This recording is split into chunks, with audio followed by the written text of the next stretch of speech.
Hello and welcome to the KT Life podcast, your window to life in the UAE. My name is Anamika Chatterjee and I'm the editor of Weekend magazine. The pandemic changed our approach to work. It made us rethink our priorities. Today, my guest is someone who specifically trains organizations on soft skills that are needed to retain talents in the time of quiet quitting and the Great Resignation. Vandana, welcome to the KT Life podcast. Thank you so much. Thank you so much for giving me this opportunity. This is the KT Live podcast by Khaleej Times.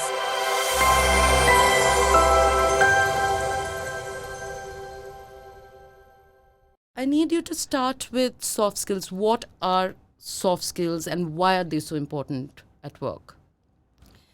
So, soft skills is something which has been a very old topic, but it's become a very hot topic right now.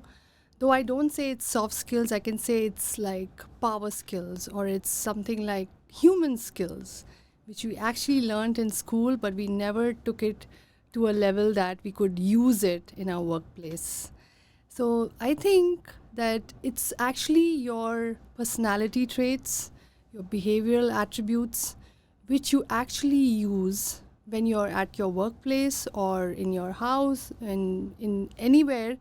And these attributes are very, very important so that they can help you to grow in an organization, make sure that you are standing out and making that first impression and trying to, have an edge over others.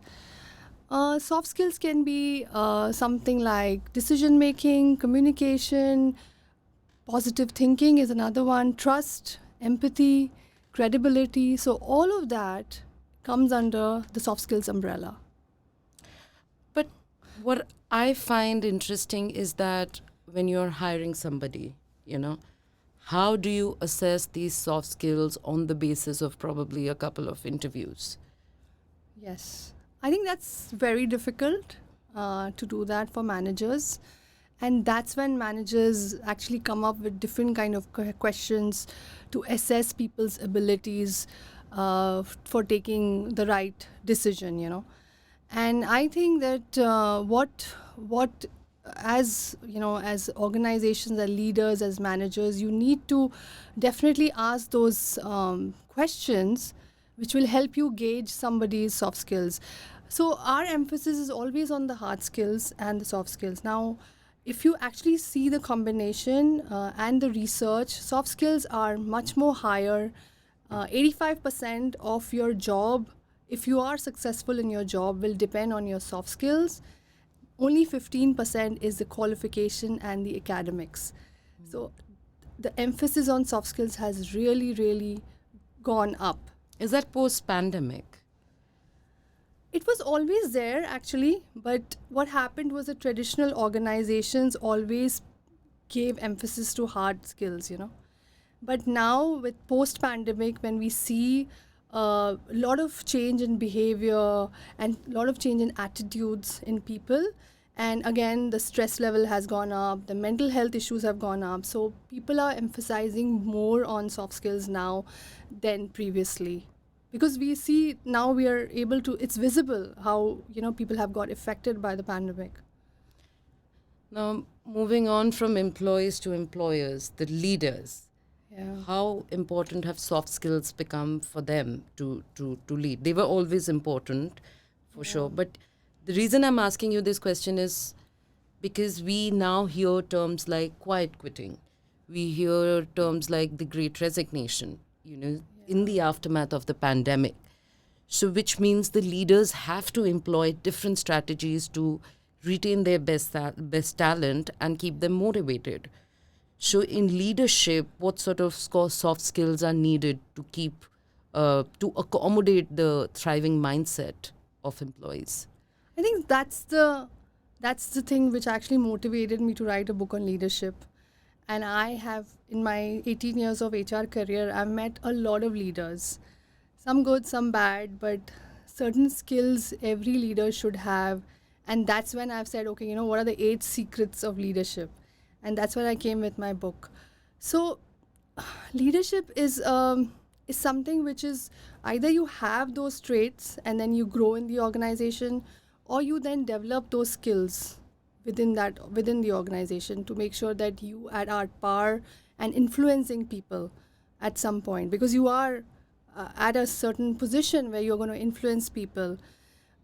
Things have changed because leadership has to be more of they have to have certain traits like problem solving, decision making, and empathy, but when you talk about hiring people, especially when you have to hire certain people, I have seen leaders who ask very, very specific questions. For example, I had a person in his leadership, and he was asking this question to one of the candidates, and there were two different answers. Like, the academics were the same for two candidates, but the answers were totally different. What question was it? So yeah, the question was, so these people were very new to Dubai, and they just came for attending the interview. So they asked him that, how did you know more about the culture and the culture of the country? Did you do anything to find out more about the country, like UAE? So there were two people, and both answers were different, and I'm sure you'll guess who got the job. The first person who answered the question was, I was a tourist and I went around, I looked at the place, it is so beautiful, it has all those great buildings, and it's such a great place to come and look, go around. And I had my girlfriend, I really had fun. She's joined me in Dubai, so obviously we thought that, okay, great. But the second person's answer was very interesting, and that was something which the person actually demonstrated a lot of soft skills traits which you would want in an employee. He said to the guy that I did some research before I came to the country. I wanted to make sure that I follow the rules and regulations. I went to the mall. I made sure that I read all the instructions at the mall so that I am ethical. I don't try and, do something which is not acceptable in the country. And the boss was impressed, wow, if you have done so much before you came to the country and try to make sure that, you know more about the culture, the country, the respect for everybody. So I think that's where he demonstrated the right traits, right? He spoke about, like, it was communication, it was research, it was about how he has the respect for the country and the trust. He's already built that trust with the new manager. So this is what I think is important for leaders, to assess a person and ask that person the right questions. Now, if you hire an operations manager, you may have questions about stress management. How do you deal with stress situations? How do you take those decisions? So leaders have to be equipped, with these kind of questions when they have to hire the right people for the right job. So clearly, emotional intelligence is at the heart of leadership. Yeah. And yet there are situations when it is very tough to be able to maintain that kind of emotional intelligence and handle a situation. For example, when an employee is getting a pink slip, Yeah. what is the ideal way to handle that situation for a leader? So I think we can talk about emotional intelligence a bit. It's actually your emotional awareness and how you would, how would you deal with a situation with your emotions. So that's something, it's in simple words, this is what emotional intelligence is, And I have, in my personal journey as an HR professional, fired people, I had to fire at least 100 people in a day. It was a very difficult time, and I looked at my boss and I said, I'm not doing this. It was so tough for anybody, I guess. It is, we all go through this emotional upheaval. Upheaval that, I have to do this. How will I do it? How am I going to face these employees? What am I going to do? And of course, this is very confidential. You can't talk to anybody, except the senior leaders. I mean, the senior leaders know about it. So there I felt that, of course, we were really prepared for this day, and we had a lot of things planned for this day, because obviously there will be repercussions, or there will be some, some people will challenge the decision. But we had to do it. There was no option we had. So in that case, what I believe that our leaders were really, I felt the traits which they demonstrated were, empathy. They felt that, okay, this person, if this person is getting a pink slip, what are his some of the priorities which he needs to fulfill after he knows that he doesn't have a job. So that's when, he was like, okay, we have to give them a person to, vent out their frustration, or a mentor or somebody who can really help them after that, with all their processes and paperwork and everything. So I felt leaders have to have that empathy, and to actually put themselves in their shoes. And that's when you can you can understand what is his financial requirement. How does he need a shoulder to cry? Does he feel that it is does he feel what is the next step for him? And that's when I think some of our leaders, if you talk about Indra Noori, or you speak about uh, Google, Apple, all these companies, like Richard Branson, or our leaders. So you have to obviously see them, and how they have actually, of course, they must have also handled these kind of situations. And how did they handle it? How did they manage it? I think that's where we learn from these leaders. If you're a transformational leader, if you are a leader who empathizes with people, you kind of have that servant leadership, where you say, I am for you, but I need to obviously take this difficult decision. So, recently we interviewed Gary Vee, the social media sensation, and he said something very interesting, which is, in the initial part of his career as a leader, he struggled to give negative feedback because he was very scared of hurting the sentiments of his employees. So he came from a noble place, and yet a workplace suffers when that feedback is not communicated. Why are we so hesitant to give negative feedback? And how important is it to give negative feedback to your employees? The thing is that, we have to be prepared, and what I believe is that leaders are groomed, and they will have situations like this all the time, where they have to sometimes take difficult decisions, sometimes give negative feedback. And in that case, if I, as a leader, don't understand my people, or don't know who I'm giving the negative feedback to, definitely I would have an issue.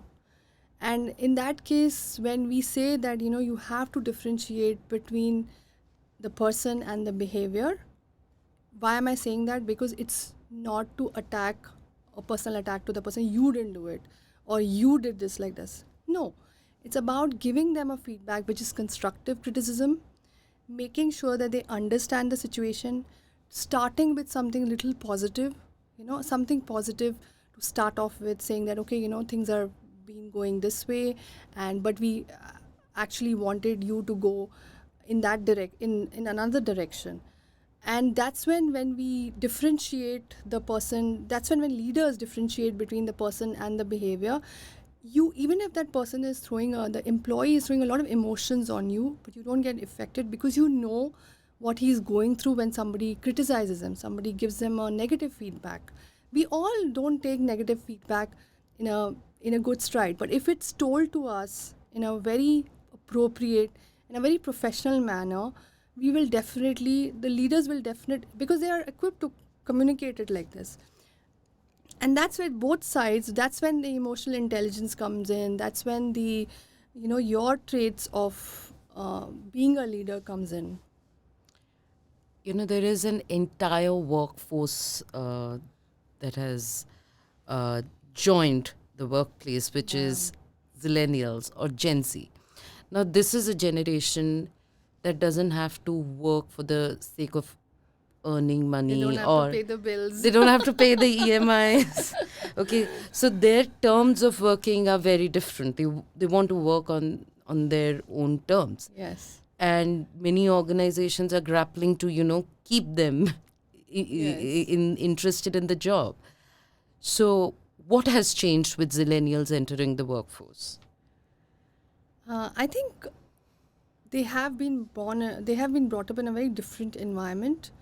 It's very different from our generation. So of course there is a generation gap for sure. Our generation. Okay, I'm not that old, but anyway.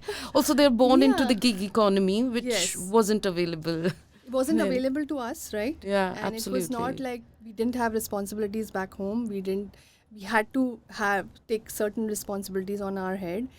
And this generation doesn't have to. Now, why? Because again, it's not actually completely their fault. If you actually look back and think about it, it's actually their parents. Because when you have a parent who says, just concentrate on your studies, get your marks, and that's it, that's what I want from you, there is no other responsibility of the household or anything which is which gives him a certain responsibility to do something like for the household. Like, so definitely that person, that individual will think, oh yeah, I just have to go to work and do my work and come back.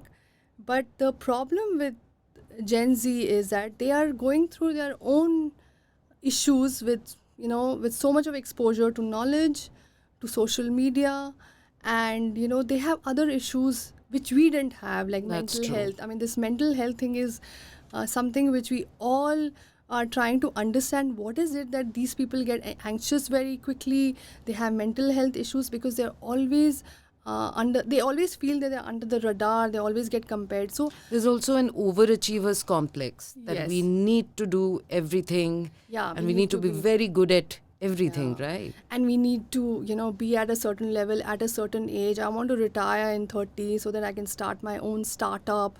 So they have different kind of challenges, I can say.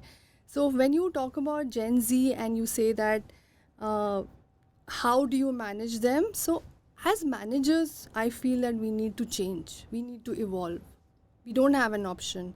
If we don't evolve ourselves, if we keep saying, oh, they're the privileged ones, they have all the privileges, actually it's actually not helping us, it's not benefiting us in any way. So I feel that I've read a lot of Harvard studies also, and it was funny what kind of they need a very positive environment. You need to be flexible with them. You need to communicate with them very clearly. Even if you are good to them, and if you tell them something which is a negative feedback, for example, they may just take it in a very positive way because the way you told them. Okay. And fourthly, what I believe is that they are, as I said, they're quite privileged. But what I think is that when you have to manage them, if we do not understand them better, it is going to be a very difficult challenge for us. As you said, I was reading a Harvard study, and there was this something which caught my eye. It said that if you actually provide these things to a Gen Z, he will be really ready to work for you. What are those things, if you remember? Yes, and one of the things caught my attention is free food. I was Free like, food? really? and I read extensively on that. It's not because it's not because they can't afford to buy food. It's because the convenience of not cooking. Oh, So they don't have that kind of responsibilities, back where they come from. They never had those responsibilities. So if you expect them to say, oh, no, but it's not good to eat food outside, they don't understand. We're like aliens to them. We don't know how to talk to them. So we as managers or leaders have to evolve with these people. we had spoken about it earlier, and you brought up a very interesting concept of transactional analysis Yes. about how to deal with a person by assuming a totally different temperament Yes. as opposed to this. Can you talk a little bit about it? I love this topic, transactional analysis. Actually, when I was, doing my course, soft skills, I really couldn't understand that. And I actually went back to my mentor and said, listen, I'm really interested in this topic, but somehow there's some block. I don't really get what it is. When I got deeper into the topic, I realized that it is the only thing we need in an organization to deal with people. And this is something which is very interesting. What Dr. Eric Bahn, who's actually the psychologist who invented this, tells you that transactional analysis is only how you study every person's ego state. So we as humans are into only 3 ego states. One is a child ego state, one is an adult ego state, and then we also have a ego state called parent ego state. Okay, so these 3 ego states are something which uh, we actually are most of the time. Now let me give you an example about the zillennials. Okay, now you tell me that you are obviously giving them work and you have a project to complete, and you told the the Gen Z that, listen, I need this by this deadline, and she said, yeah, sure, I can. She or he said, sure, I can do it, that's not a problem. And then closer to the deadline, you go back to the person and said, listen, have you done it? So the person said, no, I was just, I was too busy. I went for I had this social outing, I had friends over, and I couldn't finish the project. And you're like, you're boiling. And can you imagine what kind of ego state is the person in? He's in the child ego state, right? Taking it too casually, doesn't care that the deadline has come in. And you're actually at a parent ego state. Parents are always boiling if the child doesn't listen to you. And then you are like, why, how come, I've given you the deadline, you have to do this, why haven't you finished it, what's the problem? This is how parents talk to their children, right? And the children will just like, listen, don't talk to me like this. So that's where we are going wrong. And transaction analysis comes in, and that tells you that at this point you have to have that adult ego state. When you talk adult to adult, you have a better conversation, and the communication is very positive. So at the adult ego state, you will say that, listen, what happened? What's the problem? Do you think that I can help you with something? Why haven't you been able to reach the deadline? And that's when the child ego state will move to an adult ego state. Okay, she realizes that I've done my work. There is trust, there is empathy, there is a lot of factors. And that's when the person will say, yeah, I think, I was not able to do the project because I had this challenge. Can you help me with this? So if you want to be a leader, if you want to understand how leadership works, is basically you have to kind of be in their shoes, or make sure that you practice what you preach. I can just say today, I'm here to help you. And if I don't do that, if I'm not hands-on, if I'm not helping you, then the person saying she just talks. The leader is just talking. And if you see, people get influenced only by leaders who are actually doing what they say. Who lead by example, Who basically. lead by example. Not that, just do it, this is how you do it, and you should do it. And then you leave it to the managers to make sure this is done. So when somebody is behaving like a child, you become the adult. Instead of becoming the parent, because there'll be a clash for sure. You have to become an adult. So when do you assume the parent ego state? When you have to give instructions. Okay. Suppose you have to give instructions to your subordinate that this needs to be done. This is how 1, 2, 3, 4 you need to do this. That's when you're on a parent ego state. And that's when the child or the person will accept. The acceptance is when, as soon as you are in that ego state where you are going to demand, command, and you're going to, not instruct, you're going to just say or point out, that's when the person is going to now get defensive. And that ego state is going to change. It's either going to be a child, or the other person can also become a parent. No, but I had so many issues, I had so many problems. Please understand. So we have to understand the emotion, and we have to deal with it accordingly. One has also observed that hierarchies are increasingly flattening in Yes, organizations. yes.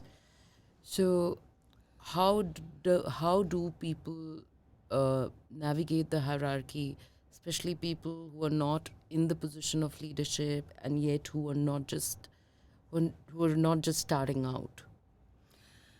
I think we all have to move away, or organizations should actually move away from a very traditional hierarchy where you have a lot of I can't say hindrances. I can say that it's like a lot of uh, it's like there are a lot of layers before you actually go and meet the CEO maybe.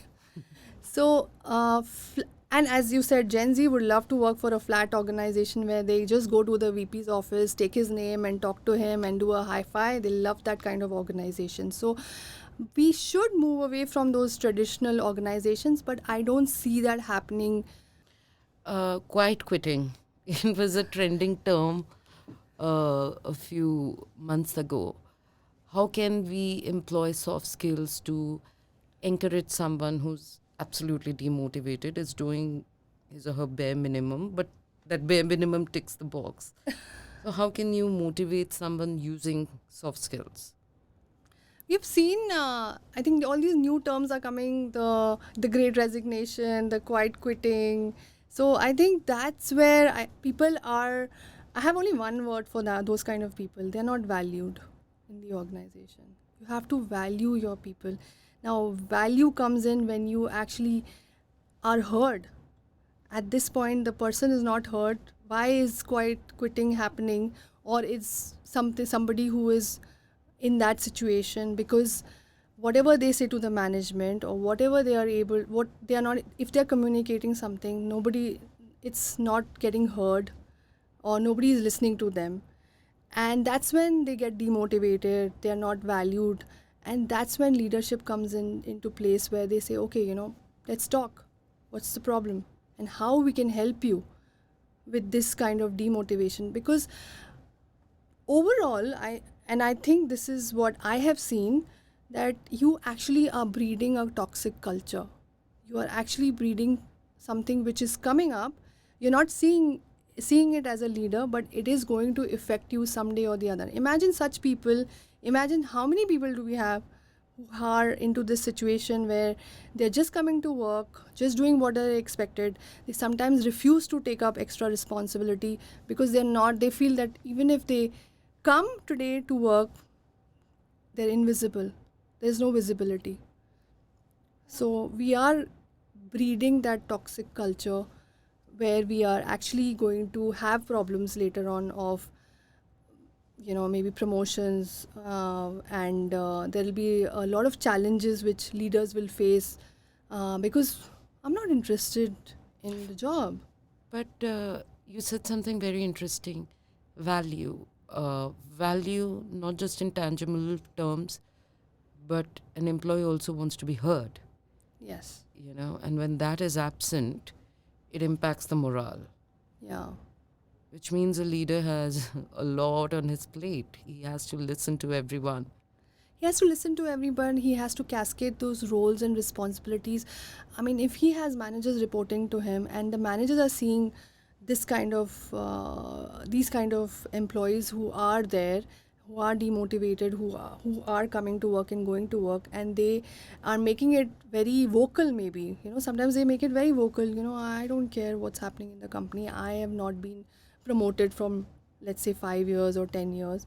So that's when that has to be, there has to be some attention, and there has to be some, in that case managers should pull up their socks and make sure that they are goal setting for such people, and trying to motivate them, trying to talk to them. There's so many traits we have. Empathy can work. Yeah, empathy and trust and communication. We're not communicating with these people. We treat them as if they've just come, they're invisible to us, and that's not fair, because that person also comes in, contributes. And sometimes you may just have a brighter idea, but you're not even paying attention because you have certain perceptions, certain limiting beliefs of that person. And invisibility, we all fear invisibility, especially at work, because so much of our identities are drawn from the work that we do, and that's globally. Yes. Right. I was reading a Harvard Business Review article which said that post-pandemic has been the toughest for managers because they are expected to strategize while also doing the foot soldiering. Yeah. So is there considerable truth in that claim? I think post-pandemic it's been very challenging. There are a lot of challenges like retention of staff and making sure everybody is motivated. And of course, there are a lot of research which says that people are not even willing to come back to work because they were like so comfortable at home. So challenges are a lot, and I think we will have continuous challenges like these because again, our our world is so fast paced and we are evolving so fast. So managing people is going to be always something which will be a difficult task, to be honest. And as you said, you have to strategize as a manager. You have to also be a gatekeeper where you kind of follow the policies and procedures, making sure employees are doing what they're expected to do, they are meeting their KPIs, maybe the revenue, maybe all that stress and pressure is there. So we all cannot say that we can't learn anymore, or that learning aspect of improving your skills has to be ongoing. And that also keeps a job interesting for you, right? Yeah. Yeah, but you have traditional people who say, no, I think I'm done with this. I can't grow from this position, or I can't grow beyond. But after taking up soft skills, I've realized that learning has to be ongoing. I cannot stop learning because we are evolving every day. We can't say that today's, and to understand people, that's like, a big study, better than, I think, if you even want to do a PhD, more than that, I think understanding people is one of the studies you should take up. Absolutely. So yeah, this is something which we have to keep doing. And with being managers, we have a double sword on top of us, wherein we are managing the people, we are getting the revenues done, or making sure everything is in place. And that's when we as managers have to evolve, but make sure that we are not suffering in that whole rigmarole of no trying burnout. trying to balance it, right? We are trying to balance it, and we are trying to make sure everything is perfect. It's not going to be. That's the bad news. Okay, finally, last question. You have to spill the beans. Is there something called work-life balance, or is it just an ideal that has been sold to us? If you tell me 10 years back, when our parents used to work in a company where they used to work for 10, 20, 30 years, I would say there was work-life balance, where they used to go from 9 to 5, come back after 5 o'clock, take care of the family, and maybe on a weekend they'll cook and everything. But today, in this world where we are, I think the work-life balance is a myth. And I think we can say something like Wow. work-life. Okay, that's reassuring. Okay. But it's not about work-life balance, it's about work-life harmony, I could say. There has to be harmony between your work and your personal life. Harmony, how would you achieve that harmony? By making sure that, if the work needs priority, you give priority to the work. But if your personal life needs priority, you need to give priority to that space also. Because it is all a combination. We cannot separate work from our personal life or personal life from work. So we have to have that harmony, and we have to make sure that we balance it out, because again, as I said, it's fast paced. Yeah. If we don't balance it out, something will be left out, or we will be having issues with our work or our personal life. So harmonizing the whole world which we are in makes more sense, and that's when I think you can use a lot of soft skills, wherein you do time management, you prioritize your work, you make sure that you're taking the right decision. Sometimes you have to say no to people. That's soft skills. It's not rocket science. Saying no, it's the most important It's soft the most skill. important thing today. We have to say no to people. We have to learn how to say no to people. Why? Because we have our priorities set, right? So that's very well put. Work life balance is not something you can achieve on a daily basis, but recognize when your work needs priority and recognize when your life needs priority, personal life. Thank you so much, Vandana, for this absorbing conversation. And to all the listeners who tuned in, please share your thoughts on the comment section on our social media channels. We'll be back next week. This is Anamika Chatterjee signing off.